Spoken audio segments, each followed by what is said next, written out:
Damn, I'm getting tired of running Vesper's Horse, man. For how good it's been, yeah, but it's tiring. Just give me what I want in this. What do I want? I want that baby icebreaker. Give me baby icebreaker. Drop. Exist in the game. And it exists! Icebreaker finally. Get catalyst in the gun quickly to ease my pain and suffering of the trials and tribulations that I pay for. What we got? 3233 3232. That's my damn code. Activate quickly. This chest bugs out, I'm quitting. If this chest bugs out, I'm quitting D2. There we go. It's dropped. Let's get that catalyst in there fast. Fast. This is going to show you a solo GM with our icebreaker build. Just a reminder to people, make sure you subscribe if you haven't already. It's critical to the success of this channel. The reasons why you want to subscribe today is as follows. I like to be a peeping Tom if I can. I'll watch your whole family eat Christmas. So the surges today are Arc Surge, Void Surge. The GM weapon is a Stasis Glaive with Chill Clip. Try and get that desirable roll. The modifier this week is Haste, which I've spoken at length about in the past, but I'll talk about it briefly again in the run itself. We are using an icebreaker build, so I only got icebreaker and the catalyst just today. So heads up to people. Look, do I have to shout this to you through the video? I was not online during the weekend of Vesper's Host contest mode. So I never got icebreaker guaranteed like other people. So I've had to farm it since then. I was punished because I wasn't on that weekend, all right? I wasn't available. What do you want me to do? Take the PS5 to a field and really commit? Is that what you want me to do? I wasn't on. So I've had to farm it up. I've only just got it now because of RNG, right? And I got the catalyst today as well, which was interesting. But I got all that and sorted it out. So I wanted to do a solo GM with Icebreaker because of this, right? Today. And the weapon is very good. Let's read what it has. Accurized rounds, corkscrew rifle and composite stock. The main perk says this. Icebreaker. Defeating a target with this weapon causes them to explode, position final blows, or shatter in a frozen target. Instead triggers an ignition. No backpack. Final blows or assist with any other weapon or ability have a chance to create ammo for Icebreaker. Defeating powerful combatants will create multiple rounds. The catalyst says this. Landing a hit on a slowed or frozen target has a chance to return the round to the magazine. So it is very important that you get the catalyst for this gun. Before you start doing anything with Icebreaker, go and get the catalyst, then play with the gun. Because the catalyst makes all the difference to the weapon. Because this weapon only has a 10-round magazine, there's no reserves. It's not a general special weapon. However, if you run Icebreaker with a Stasis build, you can spam the weapon. If you run Icebreaker with a Spectral Blades build, you're doomed. Because there's no way for you to get ammo back. Well, there is a way. There is a way, which I'll talk about in the run itself, technically. But on a Stasis build, the power of the gun is doubled. So if you run Icebreaker on a non-Stasis build, the weapon is a 5 out of 10 in power. As in, 5 out of 10 rating I would give it. I would say that it's not that good of a weapon. When you run a Stasis build with Icebreaker, the power of the weapon in GM environment is 10 out of 10. 10 out of 10. Do we understand that? That's my rating for the gun. That's how good this gun is when you use it properly, which I'm going to talk about now. So we need an Icebreaker build, so let's talk about it. So the super choice was Song of Flame. Let me give you the reason why we chose Song of Flame. Right, Roman Supers got the super recharge rate. Storm Trance, Winter's Wrath are Roman Supers. Both supers lack damage. They're not good enough. Storm Trance is sometimes good enough in some GMs, but Inverted Spire is not a clustered GM. It's not very ad dense. It's kind of ad dense, but not in the right exact ways that Birthplace of the Vile is or Battlegrounds Moon is. For example, right? What we need in this is more damage. More damage, not more super. Okay?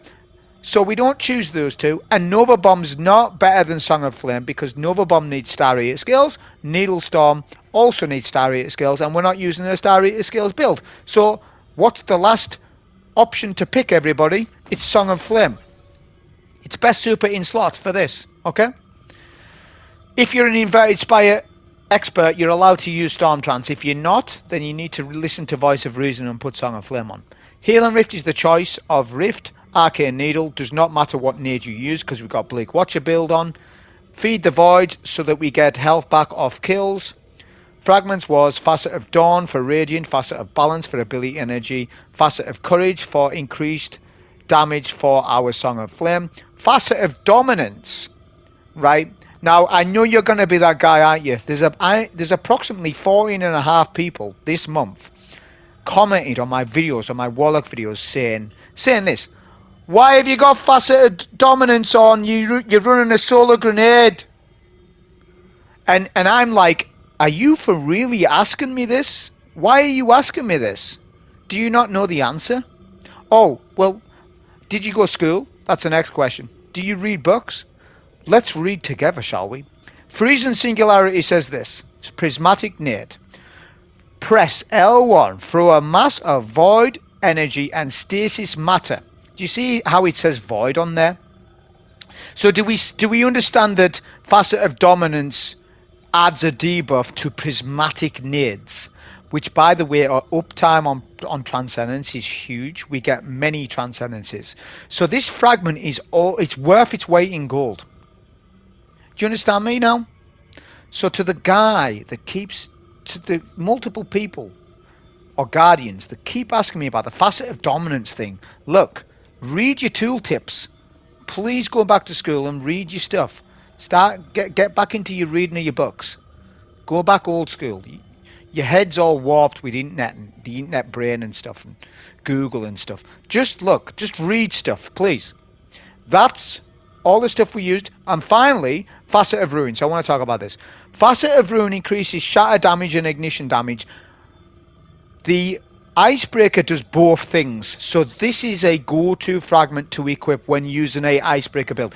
Please make sure you run this. It's also very good with Rhyme-Cone Rhyment. So we're using the Rhyme-Cone Rhyment build. I'm sure you all know what this build is by now. It's the best build, in my opinion, to use with Icebreaker, and that's why I used it. So I know it's kind of really meta, and I know it is, but we need to enhance Icebreaker as much as possible. I want to do a good Icebreaker run, so that's why I put this on, right? Weapons-wise, Kinetic Tremor Scout Rifle, Icebreaker, of course, and we're using a ARC LMG for testing purposes. That's all.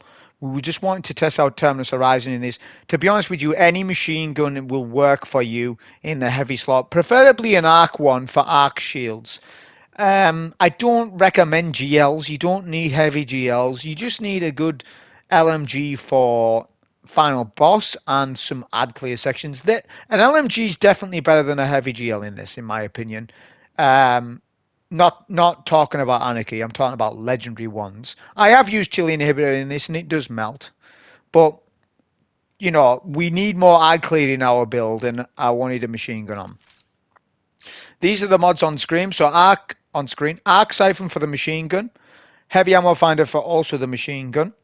We're using Focus and Strike for more class ability via our melee. Balls from Detonation is very good as well with stasis builds. With the turret. Kinetic Loader to just buff our scout just a little bit so it's a bit more crispier when we're stunning barrier shields. This is a big thing actually. Double Void Resist and Concussive Dampening is the resistance I recommend to you this week because it's Void Threat. Arc Scav and Arc Holster for the machine gun.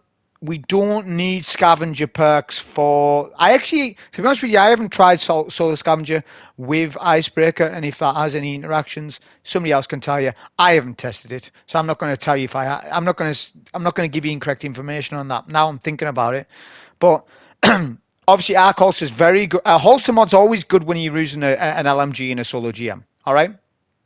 Recuperation for health regen on orb pickup, double bomber, and utility kickstart. The reason for utility kickstart is this. My recovery is a little bit lower than general because I'm using Facet of Ruin instead of another fragment that gives me plus 10 free resilience. So to simulate almost a tier 9 recovery is to use the utility kickstart and the focus and strike. And this allows the regen on my rift to be ample enough for this. Understand it? And that still allows us to run Facet of Ruin, which is melting everything with Icebreaker. That was the build that I used for this. So as we start, we want to get our Sparrow or Skimmer. I recommend that you use a Skimmer though. It'll be easier for you to do a couple of skips with, although a Sparrow is faster. And you want to come over to this building This will make things a little bit happier for you when you face against the free overloads of this section. I've showed you on other classes how you can do this quickly, right? I've already showed you that. But this run isn't about being quick per se. It's showcasing the icebreaker build to you. So look at that. When we get freeze on the overload and then we ignite and shatter, it takes out all the ads surrounding that champ. The problem that I have right now is I do not have access to the crit, and I do want super energy. There is one disadvantage to icebreaker, which I'll talk about in a minute. But for now, let's just focus on the gameplay. So the goblins, take those out as well, because I just want a clean engagement with the 2 remaining overloads. I want to see the damage and stuff. I don't want to be getting flinched. So I'm going to try and round up the overloads like you would sheep. Round them up. Here we go. Get a nade in. Right. I'm even going to pop a transcendence to double dip with that. And I still don't have access to crit. Right, because look, his damn gun is in the way, but that's doing some crazy body shot damage there, right? You will see crit damage, don't worry, Guardian. I know you're going to call me for that and say my crits weren't good. You can call me what you want, but I do know the crit spot is bugged on these Vex enemies, and I know I'm complaining, but look, that's been bugged since 2017. It's been bugged since Garden of Salvation come out. The Vex crit spot bug. If you don't know what it is, then you don't need to know, but I'm just telling you it is bugged. To hit the crit, you need to hit the top left of the diamond, and I'm not trolling you. The top left of a Vex crit spot is the crit. Bottom right, top right isn't crit. It needs to be top right of the crit. So, we're going to super one of the Hydras. Now, it's RNG, whether it's left or right, and I don't recommend that you always do it like this, but the more familiar with Inverted Spire you are, right, the more likely that you can do stuff like this where you can play a little bit more aggressive and push up. The reason why I'm playing like this is because of the Titan runs I did. So I learned how to be aggressive more on that section with Titan, but then I've adjusted that strat to the warlock, if you see what I'm saying. So I wanted to super for that bit, just to speed up this section a little bit, right? Because it can be a little bit slow, this section, if you just do what you're supposed to, which is to scout the Hydras down. But that's not interesting, though, is it, for the run? So, here's the skip. Now, wait. Spawn your skimmer. Yes, not a sparrow, a skimmer. Unless you can sparrow fly, and you're good at that. To be honest, for everyone else, just have a skimmer, and you can basically fly all the way to this section, and this stops the champions from spawning. You will still get platinum rank. You will definitely get platinum rank, because my run was platinum rank, and I've been doing this strat for ages now. Then you can just skip all the way to the box, shoot the box. I'm locked up. I don't know if anyone else has that, but do you ever get locked up on sparrows and skimmers on console? I don't know if it's a PC thing. On console, if I get locked up, sometimes I try and jump off a sparrow or a skimmer, and it's so annoying it won't let me jump off. Right? I wonder if anyone else has experienced that. I'm not trolling you. It absolutely is a thing that does happen with me. By the way, the lasers will not one-shot you, so you can just jump through them and be lazy about your movement and just jump through the laser. As long as 2 lasers don't hit you, you're all right, but 1 is fine. Okay, so this section, we want to deal with the far barrier champ first. We're going to get a turret nade down, right? Now, it's a little RNG on where the stasis glaciers are going to spawn. I couldn't get a crit there because the glacier was in my way. But you will see the amount of ignition and shatter damage it does end up doing, right? It's just, you've got to, time your shots, and the glacier's bugging. It's being weird. It's like in the mid-air, my turret. It's being really weird. But yeah, this build is better when there's ads surrounding a champ. So we're going to deal with this barrier now because he has been annoying, and the glaciers have been unfortunate spawns. That's fine, we'll finish him off. Notice ammo as well, so we get ammo back off a we're more likely to get it back if we do shatter damage.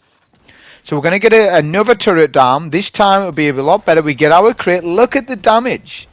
The actual game couldn't keep up with the fact that I'd break that shield there, so you regen, but look at the amount of damage we just did there. We'll finish with LMG and this remaining goblin, sorry. And we need to get another turret up because we've got no overload on. So the two disadvantages to run an icebreaker run is that you don't have overload on, but on this build it doesn't matter so much because we have turret. Turret will stun overloads, right?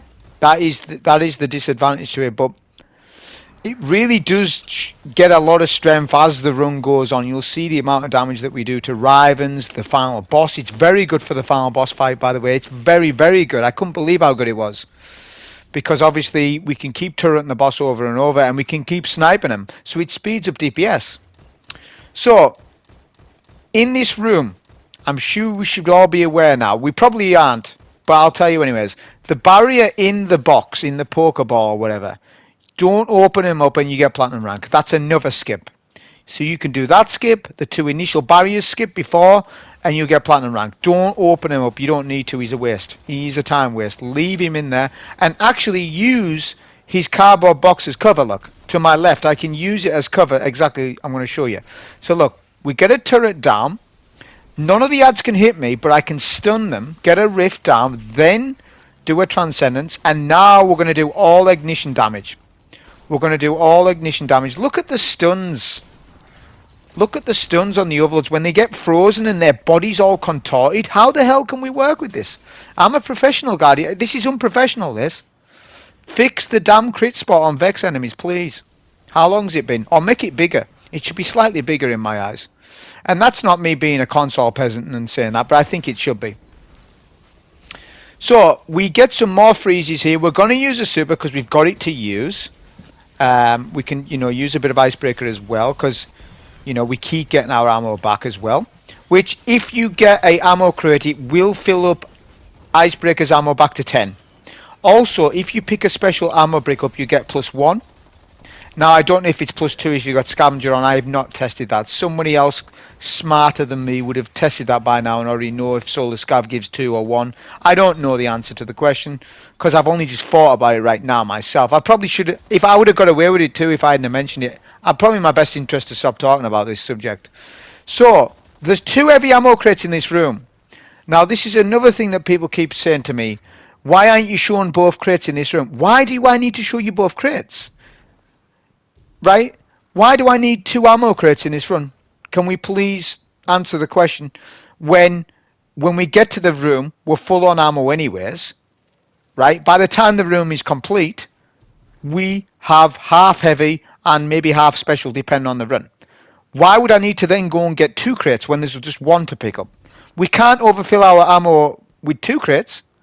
So what I'm saying to you is it doesn't matter that there's 2 crates in that room. Just pick one of them up. Why are people getting fussy over what crate we pick up? There's 2 crates. Pick one of them up. You don't need both. You don't need both. You wouldn't need to like spam ammo and then go and get 1 crate, then spam ammo again. It's just a time loss to the run. Don't worry about it. Spam ammo, then at the end of the room, get 1 crate, you're good. I don't know why there is 2 crates in that room. It makes no sense to me. Like, I'm an ammo person, right? For economy and stuff, so I know exactly when to back off weapons, when to spam them and all that stuff. So it makes no sense why there's 2 crates in one room. It doesn't make sense to me. Why?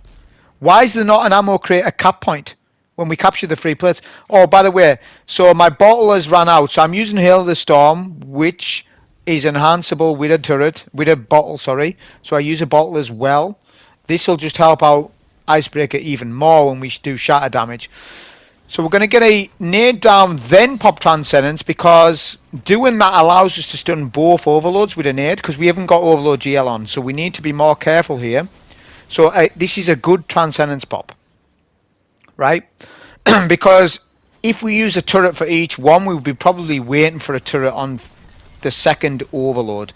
So it's better to just pop a Transcendence here. Plus we're getting debuff. He's getting debuffed. So that's another thing as well.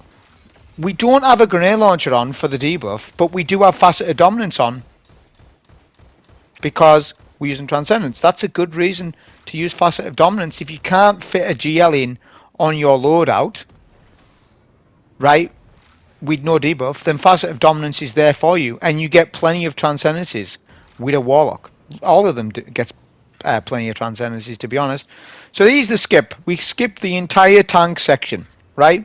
Our goal is just to take out that Cyclops below me and the 2 Rivens. That is the only goal, and not to die. Freshers are unlimited spawning until you deal with this section, so be very careful. So we're going to snipe the Cyclops down. It takes 2 to 3 shots. We're going to do 2 shots, then finish with the Scout. Then we're going to get a good nade down for Riven. Riven will push, stay in this crater. If you do go out of the crater, make sure you got super, because the Cyclops behind you can 1KO you. And your goal is to take out both Rivens with your super as much as you can. You might not get both of them because there's RNG placements, but he's a good spot if not. Come back, finish with LMG or Icebreaker if you want. Boom, that's done. Then we shoot the crate, and that's the battlefield section done. Don't waste your time on picking up tanks. I can only imagine the amount of LFG runs where everybody's picking up tanks and having fun and stuff. And I'm just thinking, why are you all picking tanks up? The only recommendation, the only thing you need to do here is kill 2 Rivens. That is it. There's no objective to complete and pick up a tank. It's fun. If you've never used a tank in a GM, it's fun for sure, but no need. So this Overlord has spawned awkwardly for me, so I'm going to have to back up a little bit. I'm actually going to disengage from him entirely and deal with the rest of the ads. We'll deal with him in the end. He's just being awkward, that's all. That's all that's happened. So we'll deal with this Overlord, not this Overlord, this Void Shield. He's teleported. Ads do still teleport. You've got to be aware of that. He nearly wipes us because of it. Double Void Resist saves our life. Also, Concussive Dampener saved our life. I can tell you for a fact, if I did not have Concussive Dampener on there, I would be dead. So please, especially Warlock mains, don't be running Melee Resist. Do not be running Sniper Resist. Don't be using those mods. The only resistance mods that you should be doing is elemental resistances and concussive dampener with tier 10 resil. That is it. You don't need any more resilience than that. Okay? Are we straight on that? Do not use sniper resist in this. You know, people are going to say, oh, you're fighting barriers from 50 meters and you're fighting a lot of them. Yeah? Just strafe them. You've got a keyboard and mouse, haven't you? You've got a controller. Use that. Use your controller. You don't need to use sniper resist. Strafe. Use your foot. Use your feet, Guardian. Strafe left and right. That's all you do. So when we're dealing with the Cabal on the plates, the best place to stand, I think, is up above, because they can't do anything with you and they can't teleport on you. That's what I've discovered. Because these ads do teleport if you stand anywhere else. To stop that from happening, stand on the top of their house. No ads will teleport on top of the house because it's not in their code to port on top of a house. They can't do it. Not even Overload can go on top of the house. I know this sounds ridiculous, but it's not. So, because we know that, we can stop on top of the house, use our turrets and stuff, and take advantage of it like that. Now, be careful on plates that you don't get wiped by the supplicants. Right, now I'm actually going to step back on the house because I know there's a supplicant still alive and he might explode and kill me. So I'm going to deal with this Overlord up here. The only problem is I should be throwing another nade, slightly too late on that, but he's still technically stunned there, just about. So yeah, we'll just finish him just about with Kinetic Tremors. That wasn't the best Overlord kill there, I'll be honest with you. That's fine though. And then we'll just deal with the remaining ads just here. We're kind of low on heavy as well. I'm not using my turret here because I'm going to use it on next plate, aren't I? So I didn't need to sort of start using it there. That's the first plate capped. The second plate will be the same situation. We're going to stand on top of the house, but it'll be different this time because we have our turret when we need it. See, what caused the issue was the lone Overload that misbehaved as we come in here, right? But this is very good when we stand here, so watch, I'll show you. So we'll get a turret down, try and see where the barrier is if you can, but it's not the end of the world. And what we want to do is get a freeze and then ignite if we can. Right, we're going to focus the barrier mainly. But just look at the amount of damage it's doing. What we're getting, 40k per hit nearly. So it's doing decent damage, it definitely is. And it does even more when they're shattered and stuff. I don't know what the odds are of getting ammo back when a target is frozen, but I would say it's more likely that you will get the ammo back off a frozen target. I don't know the percentage on it, but I would say it's definitely at least 90% chance for you to get the ammo back if a target is frozen. You are more likely to get ammo back than not if a target is frozen. Put it that way. That's how I could sum this up. So this plate we do it a little bit better. We are going to pop a Transcendence though, and we're going to jump up here. This overload is still frozen. That's fine. The only thing is I don't have access to his crit. That's what's annoying me right now. But when we do massive damage. So yeah, the sniper's really good, but obviously with overloads, when they freeze, and they freeze weird and you can't get access to their crit, stuff like that, it can be, but it is a lot easier to use on targets that have a better crit box. Like for example, a Cabal champ has a better crit box. So we'll get a freeze here. The barriers somehow jumped out of that freeze. I don't know how. But look, we get ammo back off that Cabal Centurion there every time they're frozen. We hit our crit there. What's going on? Honestly, I guess there's like an invisible wall type thing there. That was so weird. But yeah, we can get Radiant. So with Radiant, we're hitting nearly 50k. That's a lot of damage. And look, we're back to 10 ammo, you see? So we get more ammo back on a combatant that's powerful, class as combatant that's powerful. So for example, yellow bars, orange bars, I guess, and champs. So we're going to get a freeze on one of the Hydras. It doesn't matter which one. So we'll get a freeze. Then we'll go in with our super. We can do some damage with the sniper as well, because the crit spot on a Hydra is very good crit spot, right? As long as the shield isn't in the way. What I've noticed is, oh, I've got barrier snipe. What am I saying? So yeah, you do get it. I was struggling to get that to proc before when I'm using my Radiant melee with Arcane Needle, but when I had my super, I got barrier there. We'll check on that. When I use Arcane Needle again, I'll just check if I get barrier rounds with Icebreaker. Because when I pop Song of Flame, I did get it. I've just noticed. We haven't got Radiant here, so we can't snipe through that shield. That's fine though. We can snipe now, which we're going to do so. Massive damage. Hydras are dealt with. This guy's one shot. We left him one shot on purpose because now, when one of them is killed, Harpy spawning, but we can control them now, you see. So rather than melt one Hydra right away, we saved him and then done this. So we can cap the play easier, basically. We've got curative orbs on the artifact, which gives us lots of orb generation. So it gives us lots of orbs created when we break a shield. That's barrier champs and arc shields, any shields at all. And it doesn't need to be a matching shield. You don't need to match the shield to get that orb to proc. Okay, so this section we're just going to jump up but not push up, because if we push up, the drone things will start to track us. We want to deal with the ads first, then we can deal with the drones. Short circuit and proc. So with haste, it's not too bad on a warlock because you can rift, obviously. To be honest, it's not bad on a Titan either, because Titan's very mobile. Titan is the most mobile class of the three, and on Titan, it's just a bit smoother gameplay to work with haste. Hunter's probably the worst class, I think. Not that I haven't got a Hunter clear. I'm pretty sure I've got a Hunter clear on this. I can't think now what I did. Oh, I did the blind moth build. I'm sure that, yeah, that's right. That's what I did, which was a very good build for this. I'm not talking about the building itself, but I'm talking about the Hunter movement. It's the worst class for movement in PvE, which, funnily enough, it's the best class for movement in PvP, but in PvE, it's definitely the worst movement, with Titan being the best and Warlock being a shy second. But yeah, Titan has got the best movement in PvE, especially Grandmasters and stuff. So there are two waves of supplicants. We're just going to run over their heads, because if they do explode on you, it's a wipe. It's an instant wipe. And I can't be bothered dealing with that in 19 minutes and 35 seconds. So we'll just outrun them. If we can LMG them down, I will, but only from a distance. Never turn your back when supplicants are chasing after you. If that happens and they're right behind you, they'll instant wipe you.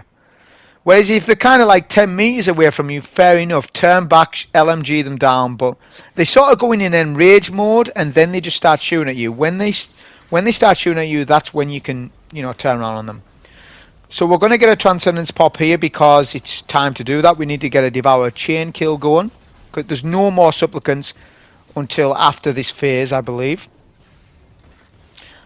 The Arc-Shielded Harpies can be a bit of a problem. Try and deal with them wherever side you're fighting from, whether it be right or left. If it's right side, deal with the ones on right. But, you know, that's basically... Just be careful of the Harpies. They do massive damage, look, as you can see. Champs spawn on this phase, so it's time for a bit of turret action. We can use the Icebreaker as well.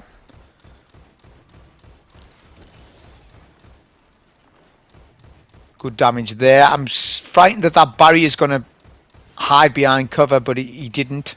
That was fine. Good shatter damage there from Hail of the Storm. Finish him off with the sniper. He falls over. Very good weapon, seriously. Okay, so now it's just... The remaining phase is going to be an overload. There'll be supplicant waves. So supplicant waves here now. This is the final one. To be honest, this is the most annoying part of this GM. I hate this wave with the supplicants. I'm just glad there's no supplicants at final boss, because if there was, it would be a bit of a problem. You would have to spec for that. You would have probably, you know, depending on what phase they did that, but obviously they haven't. And I'm not going to give them any ideas about to do that. So it is a shame they haven't done any changes to the boss fight, though. Well, they have. Harpies.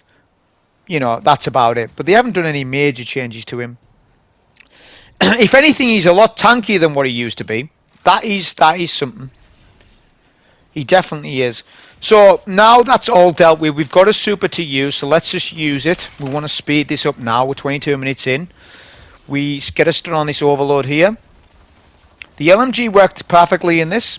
Target lock, I've said about target lock LMGs on how good they are. And they are in solo GM environment. Yes, they're not on a DPS Excel spreadsheet, but we're not doing a raid. Do you see a raid boss anywhere? Please tell me if you see one, because there isn't one here. So those Excel spreadsheets don't apply to solo GMs. And maybe I should make GM spreadsheets, right? Maybe I should, but whether I have got the patience to do that, I don't know. Probably not. It's easy for me to just tell you, look, you need accessible weapons that are good for moment-to-moment gameplay. That's what's most important. So when we talk about moment-to-moment gameplay, I talk about, you know, functions like running a holster mod on your boots.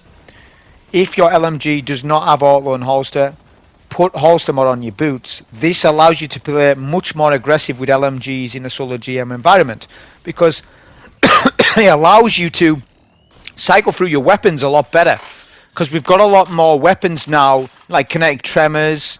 You know, I'm using Icebreaker here, so cycling through all your weapons on a champ solo is very useful.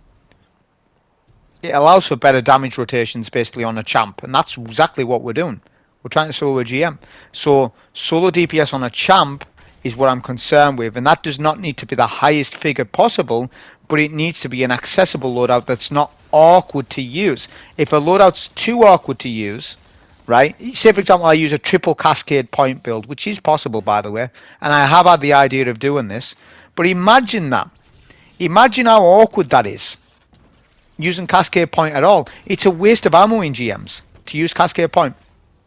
It absolutely is. Only on certain weapons is it really useful. Maybe a heavy GL. And even then it's wasteful. Explosive light, Vorpal, bait and switch is more useful for ammo capacity. Cascade point, you would blow through all your ammo too fast.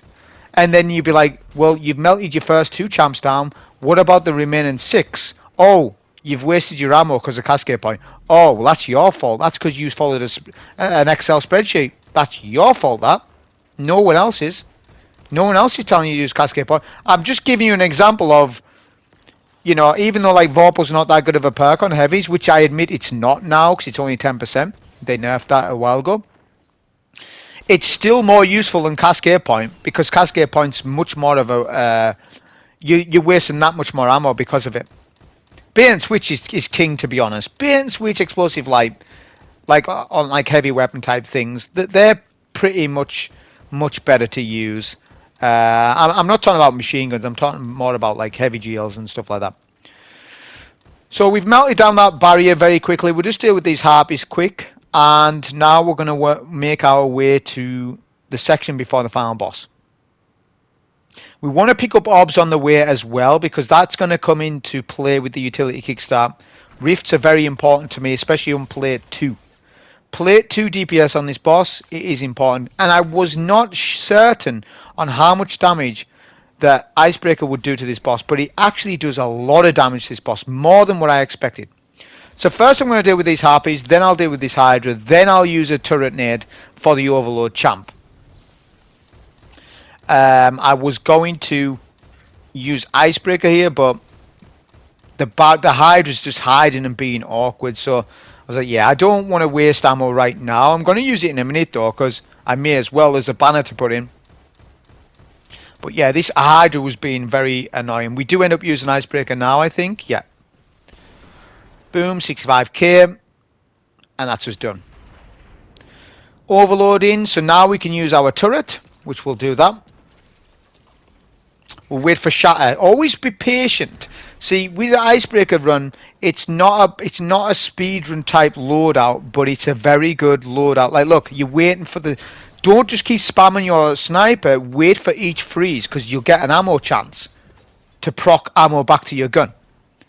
Rather than just, you know, over and over, right? Wait for the freezes. Okay, so for this, make sure you pop a super so the Cyclopses do not kill you. There's a chance that they can. Don't sparrow it, don't skimmer it, it's too risk. I don't want to sparrow at 26 minutes and 44 seconds because there's a chance of death and I can't bother to relaunch this and do it again.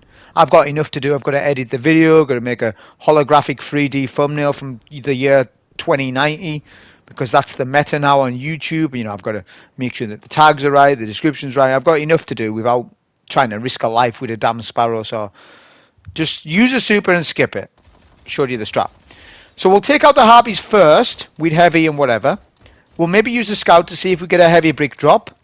I don't know if they did. I don't know if a brick dropped or not. Well, then we'll put our banner in. Don't put your banner in right away. Use your remaining ammo, then do it. Be efficient with your ammo. Everything. Be efficient. So I had no idea on what damage I was going to do here. So I didn't know. I didn't have a strategy in mind for plate 1. For plate 2 I did. So here we go. We use our radiant melee. We're getting our freezes. We're doing good damage. That's very good damage, by the way, what we're doing. Because this boss is tanky on this difficulty. Now he's starting to flinch us and harpies have spawned in. We need to stop DPS and do damage to harpies only. Then we need to look at our nade energy. And we'll start doing damage with the Icebreaker again. Because we've got 8. So I guess we can. So we'll do some damage there to send him. Obviously, the damage is much less without, you know, without a turret up. It's a bit less of, you know, it's quite a bit less damage, isn't it? Okay, so next harpy wave. Whenever harpies come out, definitely focus them down. This is why an LMG is on. It plays a very good role. It is a support weapon. Tractor cannon isn't the only support weapon in the game, you know. You can use weapons in different ways to support you. For Inverted Spire, we need a supportive style heavy weapon. And that comes in the way of a machine gun. It's the best heavy weapon to use in this, in my opinion. I've used many different heavies. It's even better than Anarchy. Anarchy's good, but it's not good on harpies. Do you get me? You need a good weapon for harpies, in my opinion. And I just think a machine gun fills that role very good. Okay, we're going to try and send the boss to mid. He's not going, though. Thought he would by now. 6 in the mag for the Icebreaker. Let's see if we can get ammo back though, because we're going to start at freeze targets. Yep, which we are getting ammo back. Look, see, so it doesn't have to be just use Icebreaker and get ammo back. You'll get ammo back in other ways. Now we're back to 9, back to 10, so we're back on full ammo again. So now we're going to just do a little bit more damage. Turret is still up, but it's going to disappear in a minute. And I don't want to. I don't know if I use my turret here or not. I'm not going to say. Let's just see. I can't remember if I use my turret or not. Probably not, by the looks of it, because you definitely want a fresh turret for the next plate. So if I was to pop a turret now, it may send the boss too early. We don't want to send the boss too early, because if we don't have a turret for snipers, that could be a problem. The boss is sendable anyways. There's no upside of me starting to use Icebreaker now. You see how there's no pro now to it? Just do chip damage. Get the boss sent. Then we're going to do some major damage on player 2, because we need to cook on player 2. And this is where its party trick is about to happen. It's about to happen now. Turret goes down. Right, because we're going to get special ammo back off the shatters, right, which is exactly what we're doing here. Look at the ammo, we're getting it back. We're back to 9, back to 10. Okay, turret's still up. We're going to move to another plate so that we can crouch snipe this boss. Here we go. So that's what we're doing. Look at the ammo, we're getting it back. We'll pop a healing rift. We're getting the turret back very soon. We want that turret as soon as. We're actually going to pop super here. So I pop a super because our ignition damage should be enhanced, right? I haven't done tests on this, but obviously there's ignition damage, and you know, Song of Flame plays into the ignition. Now we're using it for an ad clear type deal, because we can't use our turret. We need our turret. So the super there was just a little bit more ad clear, and it done a bit of damage as well, boss damage that is. Okay, now we get a turret up. We don't want to use Transcendence because we want to save that just in case we need it for player 3. So here we go. Now it's just DPS with Icebreaker until player 3. This is doing so good, by the way. I can't tell you how good this is. Look at this. The ads have spawned in, but I'm going to commit to damage. Committing to damage. Look at the ammo. We're getting ammo back. Boss is sent. Ads are immune. We now need to deal with the Bane on player 3. We have a Transcendence for emergency. Okay? If we need it. Now we get a Bane. This is dead unfair. How can that Bane activate? He's already activated as I jump down. I hate that. Because it's the meteors. That's fine. We survived. We're alright. We need to focus down that Minotaur. He needs to be killed first, then the rest of the ads. We're going to have to pop a Transcendence because the ads spawn immediately. We need to devour kill chain, basically. So we'll get a Transcendence nade in mid. Right, make sure you devour procs. Once we get that devour on left hand side, we're good. Now we're safe now at this point, because now it's just devour kill chain. We don't need to use Icebreaker, although it is good for ad clear type deal situations as well. It's a weird weapon. It can be with the ignitions, but it was only fanatics. So now what we want to do is speed up damage. So look at this damage phase here. We're freezing the boss, which I'm going to use a turret on him, right? And then it allows me to maintain my ammo. This is why the warlock stasis builds are best for Icebreaker, in my opinion. Probably better than any other class. You can make it work on other classes, but I think this is the best. In my opinion, that this is the best. Definitely, because the turret's giving you the ammo back. Look, we keep getting our ammo back. The next ad wave spawns in, the Arc Harpies. Look at the job of the Arc LMG and tell me it's not good. Look at this. Look at how consistent it is. Now I know my scout can do it, but not as quickly. The quicker you deal with harpies, the easier you can start to deal with the ads on the floor. That is common sense. It's a common sense thing. It's absolutely common sense to use an LMG in this. Anybody who can't do Inverted Spire, and are learning solo GMs on Inverted Spire, because it's a hard one. It is a hard one for people, don't make no mistake. I don't find it too hard now, but I did. That's because I've got experience in my belt. Anyone who is struggling with this, you need to make sure you use an LMG. Please, don't be fancy with bait and switch DL. You don't need it. Use a special weapon with DPS. With a horde. What's the extra res? Use that. Right, I've showed you the extra res build. It's fantastic. Or if you've got Icebreaker with Catalyst on a Warlock main, use this. You've got all the DPS in the world, look. Look at the chunking we're doing. This boss is tanky now. That's good damage. Seriously, that's really good damage. And we're maintaining our ammo. So now we're going to use a super because the ads have spawned in. I think it's worth a super pop. We're getting blinded here, so we may as well use it. We're going to get it back anyways, so we may as well use it, and we can work towards our next one for final stand. We're also 8 on our Icebreaker, which is very good right now. We're 10 now because there was special on the floor. That's done. There's harpies still up, but look, all the ads on the ground floor are dead. So now we're safe. It's when harpies and ground Vex troopers are alive is where you're going to die, because they're going to hit you hard. The boss is going to blind you while you try and look up in the air to kill harpies. Do you get me? Also, they make orbs because of curated orbs, the artifact mod. So I'm going to go and pick those up because the utility kicks that. I actually do want them.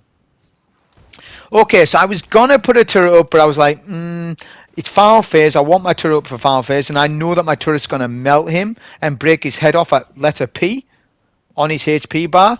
So I'm just going to snipe without turret because I know it's going to be too much damage. We're going to overcommit to damage. I don't want to overcommit. I want to do chip damage. I want to back off and just break his head off. That's exactly what I'm trying to do now. Make sure you keep on the move. Haste will keep you alive. Keep going back and forth between the two pillars that you can see. This is the strategy to stay alive on the final phase. All classes can do this. May I add, Hunter's the worst because it's got the worst movement in PvE. Argue with me in the comments about it, but it definitely has. In my opinion, it has anyways. There's some other people, there's some other specialist GM players that do agree with me on that subject, and I have talked to them about it. Titans are best movement in the game. Warlock's a close second. Hunter's the worst for PvE. But it's funny, isn't it? Because for PvP, they've got the best movement in the game. It's kind of weird. But look, final phase is dealt with the Transcendence. That helped. We've basically got our super. I'm going to snipe this boss down with a turret, because I've got a turret down. So look, with 5. This guy, we cannot hit his crit. Like, he just keeps strafing left and right, and he's freaking out. So it's very difficult to hit his crit. Right? But the run's been very good with this. I must admit, I'm shocked on how good it is. Honestly, I would say the gun's at least 9 to nearly a 10 out of 10 on how powerful it is. We use super at the end. He's just about dead. But that was a solo GM with Icebreaker. I hope you enjoyed. I finally got the damn gun. I'm going to, try and use the gun with other things on other activities maybe. We'll see how it works. But that was a solo GM on this. Hope you enjoy. Thank you.